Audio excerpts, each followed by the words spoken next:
The first experience you have with anything, whether it be anime, fiction, or something outside of media, will always be the most influential, and you'll never be able to re-experience something the exact same way you did on your first time.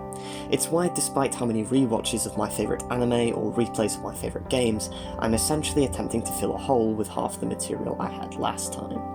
Back in August, I started one of anime's most infamous franchises, whether that be for the right or wrong reasons. That series being Monogatari, and I only finished it at the end of November. The reason I couldn't talk about it for so long is because it's not something I can essentially quote-unquote review. That's why this won't be a review of Monogatari, or a why you should consider watching Monogatari for that fact, but rather my relatively spoiler-free story with Monogatari.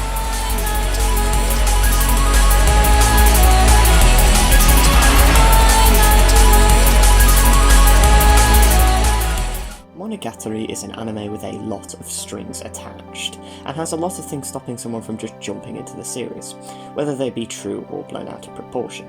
The first one, of course, being the sheer length of it. It's no well-kept secret that the Monogatari series contains 10 different anime projects, and of course with that comes watch order debates as well. That makes for a reason to halt entering its world almost immediately. In fact, I'd argue that it ends up being two. One for its length, and one for not knowing in which order to watch a series. Being already experienced with the Fate franchise and the Tuaru franchise, this was the smallest obstacle to overcome. And if you've seen my video on long anime series, you know I feel very strongly about getting into them, and I'm saddened at their decline. The next one, well, that's going to be hard to make a defence for. Monogatari has this large stigma surrounding it of fanservice to the point where some might even consider it ecchi at heart, which I would somewhat agree with. That element proved to be the biggest hurdle for me, especially considering I'd seen the toothbrush scene prior to getting into it, which, well, if you know, you know. Monogatari was undoubtedly an unplanned watch for me.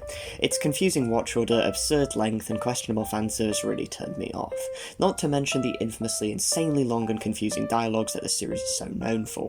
I'm a very casual watcher of anime, and with watching mostly slice of life and shonen series, it didn't appeal to me in the slightest, and I plan to never even start it.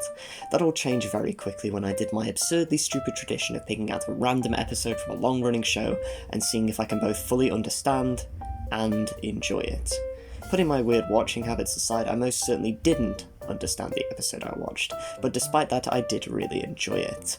The episode was part of the Nadeko Medusa arc, one of Monogatari's, at least in my experience, most well-respected arcs. Its cinematography caught me vastly off guard, and the disorienting conversations, even though I understood nothing, were captivating in their own way. Combine it with stunning visual shots and great sound design, my expectations were subverted in a rather grandiose fashion. Backei Monogatari is a great opener to the series. It certainly isn't its peak by any means, but it does the job of introducing and forming the foundations of its characters and world so insanely well that it ends up leaving you wanting more. In any watch order, this one is the one that comes first, despite it not being so chronologically, and I know that that is a turn-off for some people, but for me it ended up working, and I was interested to find out the context behind some of the events mentioned, and it ended up building hype for some of my favourites in the series. I watched Nisei directly after, and it was then in which I first considered that the investment might not be worth it after all. I know that sounds superficial coming from someone telling you to stick with long franchises, but the issues I had previously ignored came into full force here. Now of course these aren't umbrella issues, and there are plenty of people that like the more ecchi side of Monogatari and are huge fans of Nisei. All the power to them. But for me, it was easily the series' lowest point, and whilst it had many cool ideas, scenes, and helped to resolve the arc of its female lead, I was coming off of the high of the stargazing scene in Backei and starting to get my doubts. These were all but erased when I decided to do something completely radical. Not listen to the internet. This next part might anger people, but hey ho. I watched Kizu Monogatari after Nisei, a watch order that makes sense to quite literally no one. However, it quelled my doubts in an instant. The Kizu movie series is something special, even in a series with many kick-ass entries that sort of overshadow it. Watching an intense fight scene with gorgeous art direction and this very unfitting song playing in the background was an anime experience like not many others to me. Kizu had solidified my resolution to finish the series and chase the dragon, if you will, of the high I'd had from these movies, and it most certainly delivered. I could talk about every single season of Monogatari at length, I could talk about a specific episode, I could even narrow that down to one specific scene, but I'm not going to. At least not right now. A lot of this series ends up speaking for itself, and I'd only end up repeating surface level analysis that's already been said. Even if this story isn't to everyone's liking, it undoubtedly has a brilliant production. The visuals, especially when coming to its climax, are superb, and its art direction is without much match in the medium.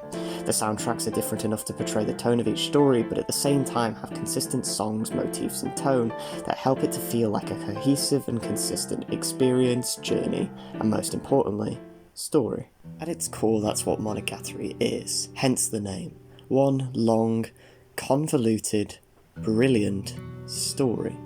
Sometimes that story is about the inner conflicts of its flawed protagonist Koyomi Araragi, sometimes it's about the problems of his various female companions, all of them compelling in their own right, and sometimes it's about something as simple, hard-hitting and relatable as graduation, and it's a series that might just leave you with that feeling of emptiness knowing you can't watch it all again for the first time.